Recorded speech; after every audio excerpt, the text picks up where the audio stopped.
Olá, é muito bom ter você aqui com a gente no programa Família e Sociedade.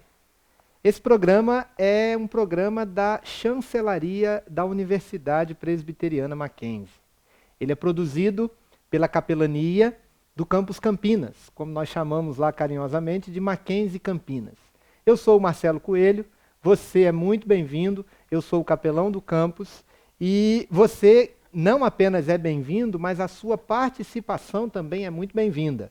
A Vitória vai te falar como você pode participar desse e dos próximos programas.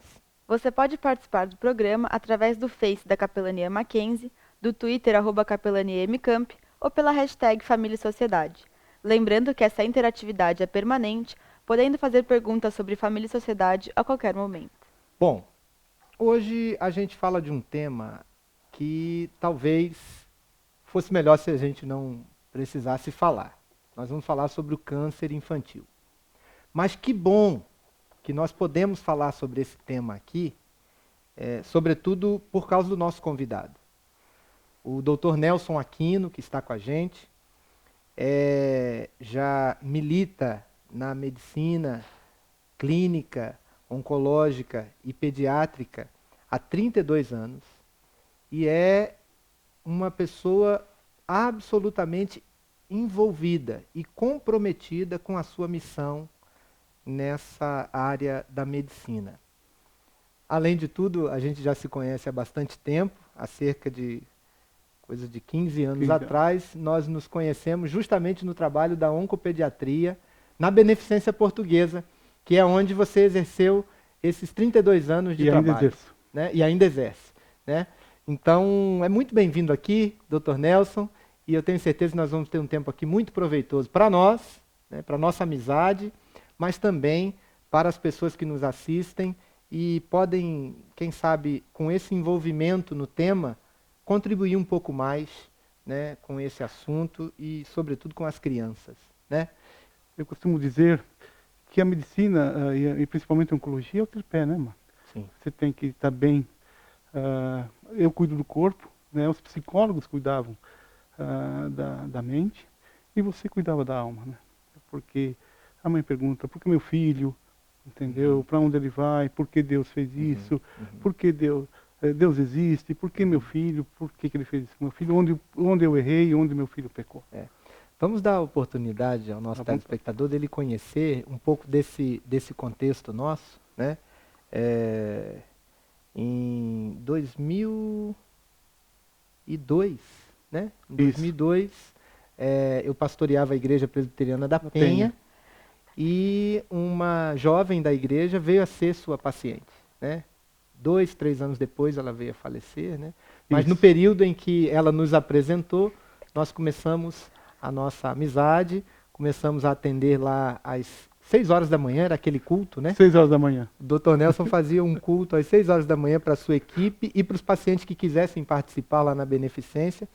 E dali nos ajudou muito também no treinamento da capelania infantil. E nós caminhamos primeiro 6 anos e depois os outros 4 com a Paula, né? Quando eu fui para Belo Horizonte, né? Nós tivemos esse tempo e aí semanalmente eu visitava como capelão hospitalar as crianças que eram pacientes da equipe de trabalho do Dr. Nelson. Você levava uns grupos de psicólogos ou de estudantes de psicologia daqui do Mackenzie? Levava grupos da igreja também, levava grupos adolescentes para fazer teatro para as crianças, as festas religiosas, as datas de aniversário do hospital, etc., sempre eram povoadas pelo povo da capelania. Sempre tinha que ter a palavra pastoral. Legal, muito bom.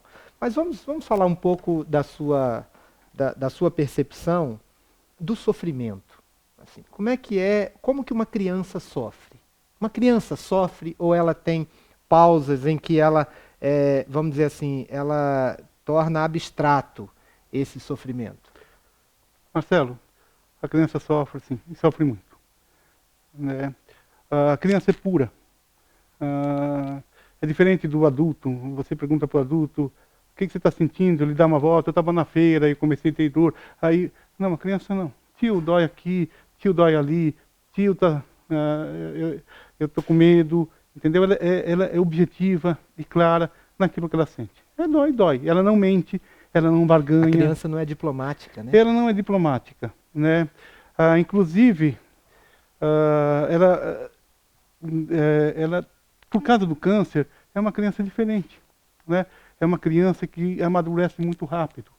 Então eu me lembro que a gente praticamente pegava umas crianças muito rebeldes no começo, não queriam ser examinadas, chutavam, né? Tem uma resistência delas? Tem com o uma médico? resistência natural, tem medo, você está de branco, tem medo da injeção, tem medo você medir a pressão, de ver a garganta, de colher o líquor, sabe? Você está agredindo, aquela criança está passando sonda, você está invadindo aquele ser, né? E você é um estranho.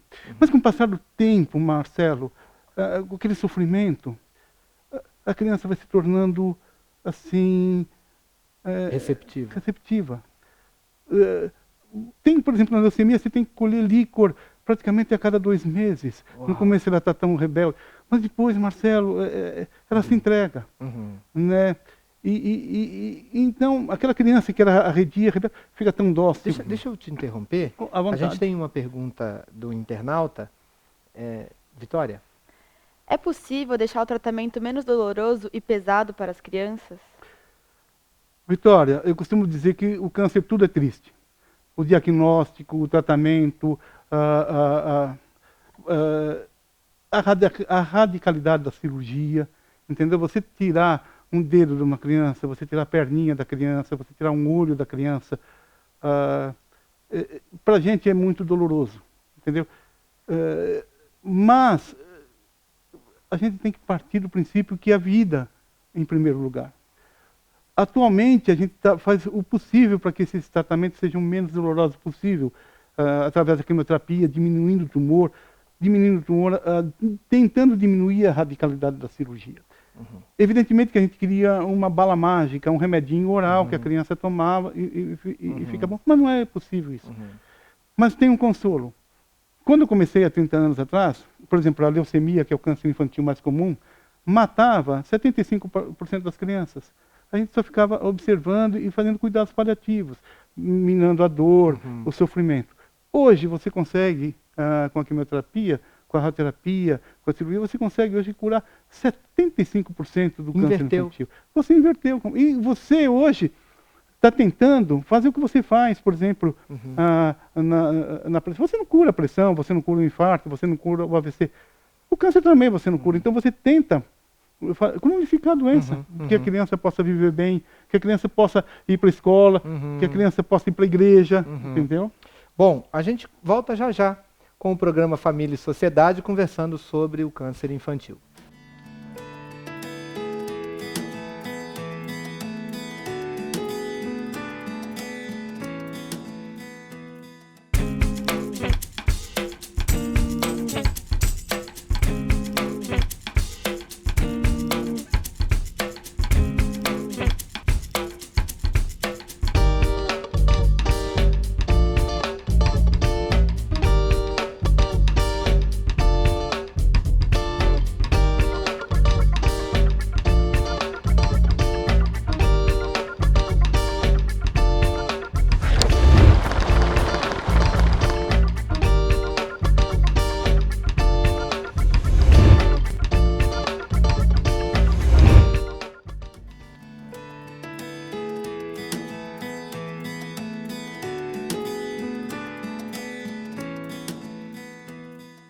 Nós conversamos hoje aqui sobre o câncer infantil com o Dr. Nelson Aquino, médico, oncologista, pediatra, com experiência há mais de 32 anos na carreira.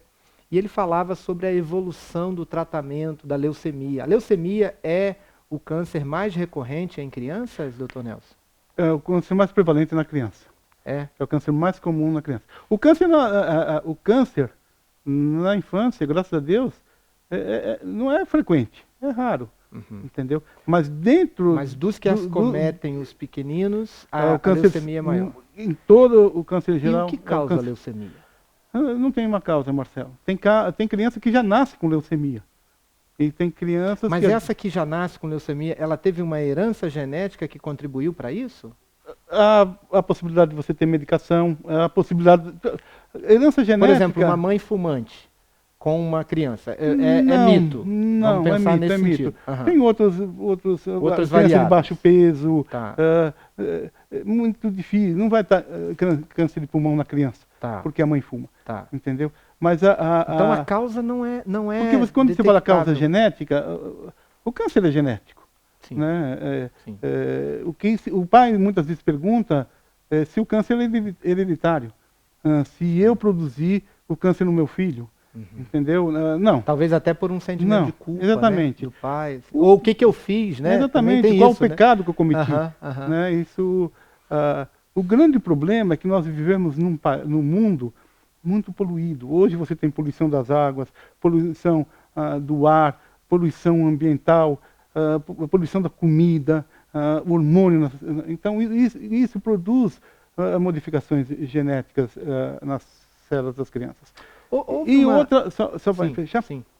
e outra, o câncer, né, as pessoas estão vivendo mais agora com câncer, estão se casando e tendo filhos. Então aumenta muito a possibilidade de você ter câncer na criança. Mas veja, você falou que a poluição, os alimentos, então me parece assim, O raio-x. o uso do raio-x, que a modernização Isso. ou a tecnologização do mundo tem gerado mais câncer, digamos assim. Então é correto pensar que há meio século não se via o que se vê hoje? Não se via. Eu posso garantir para você que não, mas no ano 2020, o câncer vai ser a doença que mais mata no Brasil. Mesmo com essa evolução no tratamento? Mesmo com essa evolução no tratamento. Porque você está conseguindo controlar as outras doenças. Você consegue controlar melhor o diabetes, você consegue controlar melhor a pressão alta, você consegue controlar melhor, você consegue fazer hoje, fazer uma boa, né, um período acompanhamento gestacional. Então, você está curando as doenças infecto-parasitárias. Então, mas o câncer, você ainda não descobriu. Por que uma célula vira câncer? Você não descobriu o básico. Aliás, você não descobriu nem porque uma célula normal se multiplica, entendeu? Você ainda não consegue muita coisa para você descobrir no câncer ainda. Da onde vem, por que surge, por que uma célula resolve ter esse sentido antibiológico da vida. A célula um dia foi uma célula normal no nosso organismo. Agora tem o efeito da radioterapia, tem o efeito a camada de ozônio que está se acabando. Mas é um paradoxo cruel, né? Porque ao mesmo tempo que hoje, você falou no outro bloco, daquela inversão. Ao invés de há 10 anos atrás, 75% das crianças morrerem, hoje 75% se salvam e 25% morrem. Então a tecnologia nos ajuda a curar, mas ela também produz mais. Marcelo, teve uma pesquisa, você falou com um pesquisador que teve no Paraguai, numa comunidade fechada, não tem câncer lá, entendeu? E o que a comunidade vive? Como vivia no século passado, onde não há poluição do mar, onde não há poluição da água, onde não se dá hormônio para... Exatamente, entendeu? E não tem tecnologia, você não tem televisão, você não tem celular, você não tem... ressonância magnética, radiação, tomografia, etc. Mamografia, entendeu? Bom, vamos ver o que os nossos internautas têm a perguntar sobre o câncer infantil. A primeira pergunta é do internauta que quer saber até que ponto a criança consegue ter uma vida normal na medida do possível. E a segunda pergunta é que eu ouvi dizer que o câncer infantil é mais agressivo e avança de maneira mais rápida, mas ainda assim tem alta chance de cura. É verdade? É verdade, exatamente por isso. Por ele ser mais agressivo e ele se dividir muito mais rapidamente, ele responde muito mais facilmente ao tratamento. Por exemplo, é muito difícil no adulto ou no idoso você encontrar um câncer que mata em semanas.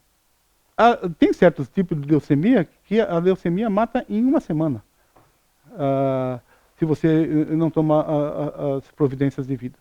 Então, e a criança é um poço, né, de células em modificação. Então, é exatamente isso. Então, o câncer na criança é um câncer muito mais agressivo, é um câncer muito mais rápido, de evolução muito mais rápida, mas responde melhor, né? E uma outra coisa, por exemplo, você consegue fazer na criança coisas que você não consegue fazer no adulto. Você consegue zerar a medula da criança, você consegue envenenar e matar a medula da criança e ela continuar viva por 14, 21 dias. O que praticamente é muito, muito difícil você conseguir isso num adulto. Então, você consegue fazer altas doses de quimioterapia numa criança, por exemplo, 12 gramas de metoxato, que o adulto jamais suportaria um tratamento desse.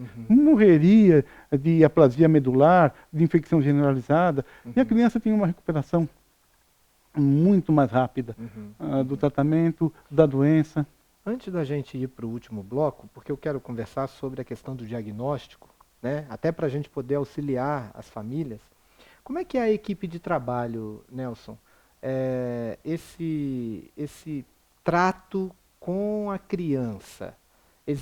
A gente fala assim, hoje a gente ouve muito dizer sobre o processo de humanização do tratamento, né, do próprio hospital, etc. Como que você encara essa questão? Assim, qual é o requisito que a equipe precisa ter para tratar uma criança? Não, hoje eu tenho que ter comigo uma equipe multidisciplinar. Eu tenho que ter ortopedista, eu tenho que ter cirurgião, eu tenho que ter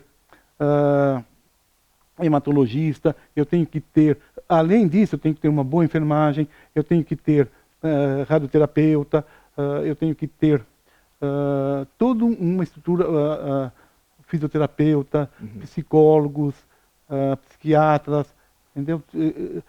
Eu costumo dizer que hoje você precisa ter um centro de tratamento, um centro de excelência de tratamento para a criança. Você precisa ter hospitais especializados em criança. Não dá para fazer como se faz, por exemplo, com adulto. Em qualquer esquina tem um hospital que trata de câncer. Com criança não dá. Entendeu? Você precisa ter toda uma estrutura. Precisa de um cuidado especializado. Precisa, Marcelo. E é bom que os pais saibam disso, né, para poder agir corretamente quando ele detectar a doença. Mas como ele detecta? Nós vamos ver isso já no próximo bloco do Família e Sociedade. Não saia daí.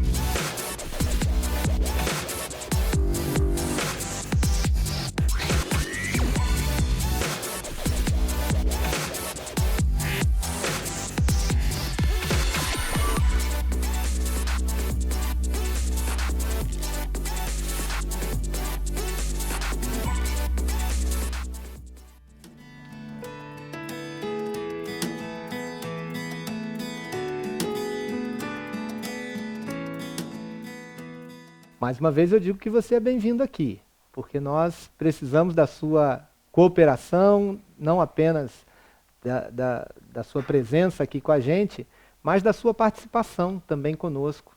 E hoje nós estamos falando sobre o câncer infantil. A gente precisa, o nosso tempo é pouco aqui, Dr. Nelson, mas eu queria muito que a sua presença aqui se traduzisse para o telespectador como uma forma dele ter informações que podem o ajudar a salvar a vida de uma criança. Então, a pergunta base, assim, como se detecta porque a leucemia é uma doença invisível no primeiro momento, né? Você não tem como olhar e saber. A gente fala que ela é muda, mas quando fala por palavrão. Né? Quando ela fala, ela grita. Ela grita. Digamos assim. Como é que uma família normal, que não imagina que isso possa acontecer, como é que ela descobre? Como é que é esse processo? Marcelo, o câncer, e o câncer infantil não é uma exceção, dá em todo lugar. Desde da unha do pé até o cabelo. Dá em todos os órgãos. Mas tem algumas coisas que precisa ser chamada a atenção no câncer infantil. Por exemplo, nós falamos da leucemia. A anemia, uma anemia progressiva. E como é que a gente nota isso? A criança vai ficando branquinha, ela vai se cansando com muita facilidade. Ela que ia toda serelepe para a escola, ela começa a ter dificuldade, começa a se sentir cansaça para ir na escola, começa Mas a ficar pálida. e se a gente leva ela no hospital ou na clínica pública ou do convênio e o diagnóstico é uma virose, aí volta para casa? É mais comum, né? fica? Quando o médico não sabe o que é uma virose. Fala que é uma virose, né? É como eu te falei. Mas isso na atenção primária é o que mais acontece, não Mas é, é doutor porque Nelson? é o que geralmente acontece. O mais comum é o mais comum. É muito raro a doença, o câncer na criança. Então são esses palavrões. Por exemplo, uma anemia, a criança fica muito pálida, sangra a gengiva, ela começa a ter dor abdominal, você vê que a barriga dela cresce. E Às vezes antes mesmo de um diagnóstico definido. Mesmo do diagnóstico. Até por essa voracidade da doença, como pelo você crescimento falou, rápido. E da vulnerabilidade aí das células da nós criança. Nós estamos falando de virose, né? A mesma coisa a criança sente muito dor nas pernas. Então é muito comum o médico falar, isso é dor de crescimento. Não tem, aí você tem que questionar, não existe dor de crescimento. Por que só a perna cresce? Por que a orelha quando cresce não dói? Por que quando a língua cresce não dói? Entendeu? Por que quando o olho cresce não dói? Quer dizer, então, quando tiver dor de crescimento, não existe essa entidade médica dor de crescimento. Não, sintomas muito repetitivos, que não melhora, por exemplo, uma dor que não vai embora, febre, mas não uma febre alta de 39, mas aquela febre que sempre cai no final da tarde, geralmente uma febrícula, 37,8, 38,1, a criança, entende esses sinaizinhos, a criança vai ficando pálida, vai no pediatra, não, antes de dar o antibiótico, pode até dar um antibiótico anti-inflamatório, mas se não melhorar, vai em 2, 3 dias, volta com a criança, porque antibiótico em criança é 2 dias, pronto, já fez efeito. Se a criança persistir com essa febre, e normalmente pelo menos, quando é um caso de leucemia, o antibiótico ela vai ter resistência total. Exatamente. Não vai fazer efeito. Não, porque o problema continua. Ela tem febre por causa também da própria leucemia, por causa da própria velocidade de crescimento da medula óssea. Então, insiste com o médico. Puxa, doutor, não está na hora de pedir um exame de sangue. Outra coisa, a gente falou tanto de tecnologia. Para você fazer o diagnóstico de leucemia, você não precisa de tanta tecnologia. É um examezinho de sangue banal, que qualquer esquina faz. Sim. Agora, Marcelo, o que acontece hoje? O médico não examina mais a criança, não tem mais paciência em conversar com os pais, não tem mais paciência em falar com o paciente, entendeu? Ele tem que atender 20 pacientes em 2 horas, sabe? Estou com dor de cabeça, ressonância. Puxa, e você acaba, um exame físico bem feito, um hemograma, você diagnostica facilmente a leucemia. Vamos ouvir a pergunta do internauta, Vitória? Doutor, o diagnóstico deve ser comentado com a criança? De que maneira e em qual ponto da doença? A criança, por exemplo, não sabe o que é um rabdomiossarcoma, não sabe o que é uma leucemia, entendeu? Então nós temos essa facilidade em conversar com os pais e com as crianças de uma forma tranquila, sem o que a criança ou que o pai, o que eles têm medo, quando eles recebem o diagnóstico de câncer, vem a próxima pergunta: quanto tempo ele tem de vida? Né?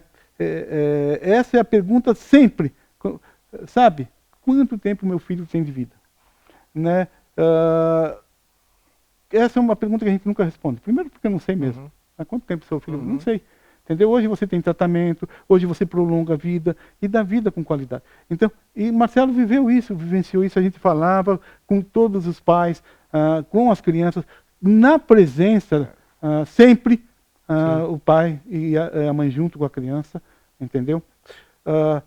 Uma vez eu aprendi com um americano que a gente devia falar até que a criança ia morrer. Até quanto tempo ela tinha de vida. Eu tentei fazer uma vez só, não consegui.